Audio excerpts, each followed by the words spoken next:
Сәлем достар, сіздермен жан жақты арнасы. Бүгін біз сіздермен адам ағзасына пайдалы жеті азық жайлы айтамыз. Ағзаға аса пайдалы жеті азық. Мамандардың айтуынша адам тұтынатын азықтардың ішінде ағзаға аса пайдалысы жетеу. Оларға қызылша, ақбас капуста, сарымсақ, пияз, алма, авокадо, мүкжидек жатады. Бұлардың пайдалы қасиеттері мынандай екен. Қызылша ағзаны жақсы тазартады. Онда жасұнық, фосфор, мыс, С витамині, бір қатар органикалық қышқылдар бар. Олар астың тезірек жылжуын қамтамасыз етеді. Іштегі шіріткіш бактерияларды жояды. Олардың құрамында бауырдың улы заттарынан арылуын тездететін витамин дейтін зат бар. Қызылша сондай-ақ фолий қышқылының әсерімен ағзаны жасартады. Ал ондағы варц, тері, шаш, тырнақ күйін жақсартады. Ақбас капустада ауыр металдар мен токсиндерді байлап, сыртқа шығаратын азықтық талшықтар мол. Онда ас қорытуды, асқазан ішектің микрофлорасын жақсартатын органикалық қышқылдар көп деп жазады Ауырмаңыз газеті.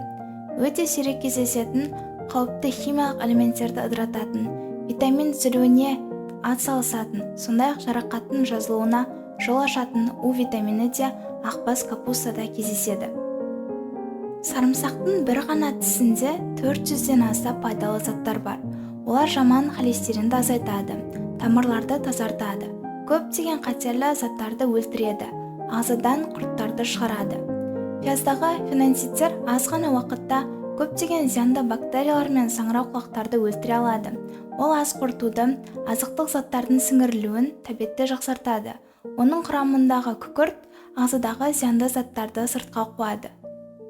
Алмадағы пектиндер мен жасұнық мол деп жазады Ауырмаңыз газеті. Сондықтан ол бүкіл ас қорыту жүйесіне жағымды әсер ете алады. Алма асқазан сөлінің түзілуін жақсартады. Ол іш қатуынан қорғайды. Бұл жеміс сондай-ақ көптеген жұқпаларды өлтіре алады.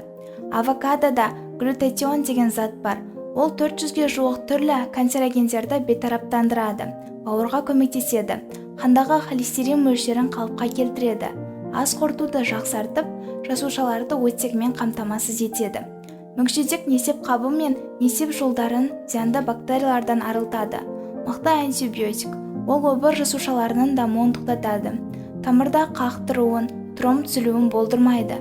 Жарас Қасым, Ауырмаңыз газеті.